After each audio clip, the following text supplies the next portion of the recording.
ಶ್ರೀ ಕ್ಷೇತ್ರ ಸೊಗಲದಲ್ಲಿ ಸಂಭ್ರಮದಿಂದ ಬೆಳ್ಳಿ ರಥೋತ್ಸವ. ಹರ್ಷೋದ್ಗಾರದ ಮಧ್ಯೆ ರಥ ಎಳೆದು ಪುನೀತರಾದ ಭಕ್ತರು. ದಕ್ಷಿಣದ ಕಾಶಿಯೆಂದೇ ಪ್ರಖ್ಯಾತಿ ಪಡೆದಿರುವ ಸವದತ್ತಿ ತಾಲೂಕಿನ ಶ್ರೀ ಕ್ಷೇತ್ರ ಸೊಗಲದಲ್ಲಿ ಶಿವಪಾರ್ವತಿ ಹಾಗೂ ಸೋಮೇಶ್ವರ ದೇವಸ್ಥಾನದಲ್ಲಿ ಭಕ್ತರ ಹರ್ಷೋದ್ಗಾರದ ನಡುವೆ ಶ್ರಾವಣ ಮಾಸದ 3ನೆಯ ಸೋಮವಾರ ಸಂಜೆ ಬೆಳ್ಳಿ ರಥೋತ್ಸವವು ಸಡಗರ ಸಂಭ್ರಮದಿಂದ ಸಂಪನ್ನಗೊಂಡಿತು. ಸೋಮವಾರ ಬೆಳಗ್ಗೆ 5:30 ಗಂಟೆಗೆ ರುದ್ರಾಭಿಷೇಕ, ಸಹಸ್ರ ಬಿಲ್ವಾರ್ಚನೆ, ಮಧ್ಯಾಹ್ನ ಮಹಾಪ್ರಸಾದ ಜರುಗಿತು. ಬೆಳ್ಳಿ ರಥವನ್ನು ಬಾಳೆಗಿಡ, ಕಬ್ಬು, ತೆಂಗು, ವಿವಿಧ ಹೂವುಗಳಿಂದ, ಮಾವಿನ ತೋರಣಗಳಿಂದ ಅಲಂಕರಿಸಲಾಗಿತ್ತು. ಬೆಳ್ಳಿ ರಥದಲ್ಲಿ ಸೋಮೇಶ್ವರನ ಬೆಳ್ಳಿ ಮೂರ್ತಿ ಪ್ರತಿಷ್ಠಾಪಿಸಲಾಗಿತ್ತು. ಸಾಯಂಕಾಲ 4:30 ಗಂಟೆಗೆ ಬೆಳ್ಳಿ ರಥೋತ್ಸವಕ್ಕೆ ಮತ್ತು ಜಾತ್ರೆಯ ದಿವ್ಯ ಸಾನ್ನಿಧ್ಯ ವಹಿಸಿದ್ದ ಹೊಸೂರು ಗುರು ಮಡಿವಾಳೇಶ್ವರ ಮಠದ ಶ್ರೀ ಗಂಗಾಧರ ಸ್ವಾಮೀಜಿ, ದಿವ್ಯ ನೇತೃತ್ವ ವಹಿಸಿದ್ದ ಹೊಸೂರು ಬೈಲ್ಹೊಂಗಲದ ಶ್ರೀ ಪ್ರಭು ನೀಲಕಂಠ ಸ್ವಾಮೀಜಿ ಸೋಮೇಶ್ವರನ ರಥಕ್ಕೆ ಪೂಜೆ ಸಲ್ಲಿಸಿ ಚಾಲನೆ ನೀಡಿದರು. ಭಕ್ತರು ರಥಕ್ಕೆ ಹೂವು, ಉತ್ತತ್ತಿ, ಬಾಳೆಹಣ್ಣು ಎಸೆದು ಹರಕೆ ತೀರಿಸಿಕೊಂಡರು. ಮಲ್ಲೂರದ ಪುರವಂತರು ಒಡಪುಗಳನ್ನು ಹೇಳಿದರು.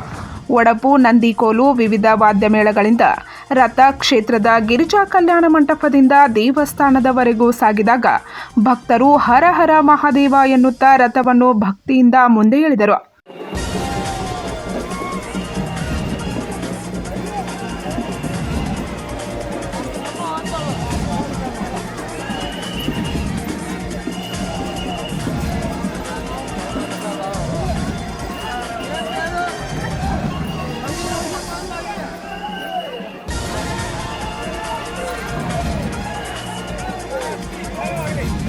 ಈ ಸಮಯದಲ್ಲಿ ಸ್ವರ್ಗಾಶ್ರಮದ ಮೋಹನಾನಂದ ಸ್ವಾಮೀಜಿ, ಕಾಂಗ್ರೆಸ್ ಮುಖಂಡ ಬಸವರಾಜ್ ಕೌಜಲಗಿ, ಶ್ರೀ ಕ್ಷೇತ್ರ ಸೊಗಲ್ ಜೀರ್ಣೋದ್ಧಾರ ಸಮಿತಿಯ ಅಧ್ಯಕ್ಷರು, ಸರ್ವ ಸದಸ್ಯರು ಹಾಗೂ ರಾಜ್ಯ, ಜಿಲ್ಲೆಯ ಮತ್ತು ಸುತ್ತಮುತ್ತಲಿನ ಗ್ರಾಮಗಳ ಭಕ್ತರು ಉಪಸ್ಥಿತರಿದ್ದರು.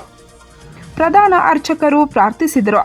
ಬೆಳಗ್ಗೆಯಿಂದ ರಾತ್ರಿಯವರೆಗೆ ಭಕ್ತರು ತಂಡೋಪತಂಡವಾಗಿ ದೇವಸ್ಥಾನಕ್ಕೆ ಬಂದು ಶಿವಪಾರ್ವತಿ ಸೋಮೇಶ್ವರನ ಪ್ರತಿಮೆಗೆ ವಿಶೇಷ ಪೂಜೆ ಸಲ್ಲಿಸಿ ಪ್ರಾರ್ಥಿಸಿದರು.